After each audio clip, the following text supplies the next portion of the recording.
What if I told you that one of the world's greatest civilizations didn't fall only because of swords, guns, or diseases, but because its women, the backbone of its culture, were targeted, silenced, and used as tools in a conquest that reshaped an entire continent? This is a chapter of history people rarely talk about. A chapter filled with bitter truths, stolen identities, erased voices, and the resilience of Inca women who refused to disappear. Today, we unfold those truths. The Inca Empire, Tawantinsuyu, the land of four quarters, stretched across mountains, deserts, valleys, and forests. Its roads connected millions of people. Its storehouses fed entire regions. And its culture thrived under a system built on reciprocity, respect, and shared labor. In Inca society, women were not secondary. They were agriculturalists, administrators, healers, priestesses, artists, and keepers of lineage.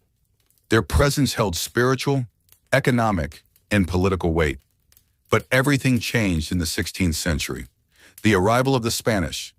Francisco Pizarro and his men did not enter Tawantinsuyu to coexist. They came to dismantle it, and they understood that to break a civilization, one must first break its people. Inca men were killed, enslaved, or forced into labor. But what happened to the women carried a different kind of devastation. Women as symbols of power. The Spanish quickly realized something important. In Inca culture, noble women represented legitimacy. If you controlled the women of a royal bloodline, you controlled the claim to the throne. So instead of simply overthrowing leaders, the conquistadors targeted the families attached to them. Royal Inca women were taken into Spanish households, often pressured or forced into unions they did not choose. Their status, once a symbol of cultural pride, became a political trophy for the invaders, breaking the Akala system. The Akalas, also known as chosen women, were respected figures, spiritual leaders, master weavers, and cultural representatives. Their institutions were systematically dismantled. The Spanish saw their influence as a threat, so many Akala houses were taken over, shut down, or converted into Spanish religious establishments. Centuries of tradition disappeared almost overnight. Cultural erasure through women. The assault on Inca women wasn't only physical, it was cultural. Their languages were suppressed. Their traditions were banned. Their clothes were replaced with foreign garments.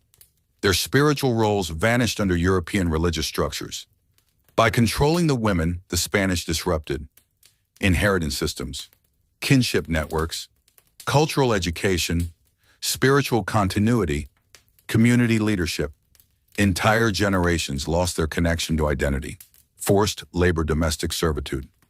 Many indigenous women were forced to work as domestic servants in colonial households, cooking, cleaning, raising children who weren't theirs, and living under constant surveillance.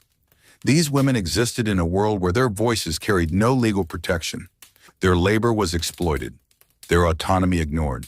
Loss of autonomy, but not the end. Even with oppression closing in around them, Inca women found ways to resist.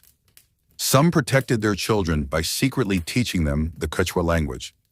Some preserved sacred weaving patterns hidden in harmless cloth. Some passed down stories orally at night, ensuring culture lived on even when forbidden. Others joined uprisings, rebellions, and community defenses. Their strength became the quiet flame that kept their culture alive through centuries of colonization. What the Spanish did to Inca women did not just break lives. It broke the social and cultural foundation of an entire civilization. The bitterness of this truth is not just about the suffering endured, but about how long these wounds lasted. To this day, indigenous women across the Andes still fight against the legacies left behind.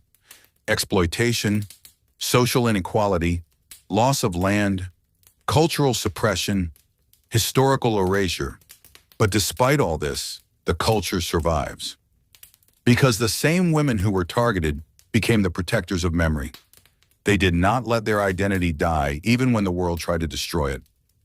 History often highlights battles, kings, and conquerors. But the real story of the Inca Empire does not lie only in golden temples or lost cities. It lies in the unspoken resilience of its women. Women who carried a civilization on their shoulders. Women who survived the unimaginable. Women who preserved a culture that millions still practice today. Their story deserves to be heard, not hidden, not softened, not erased. If you want more deep, untold chapters of history, if you want more raw truths that textbooks leave out, then share this, support it, and let more people know these stories exist. Because remembering is the first step toward justice, and the least we owe to those who kept their culture alive against all odds.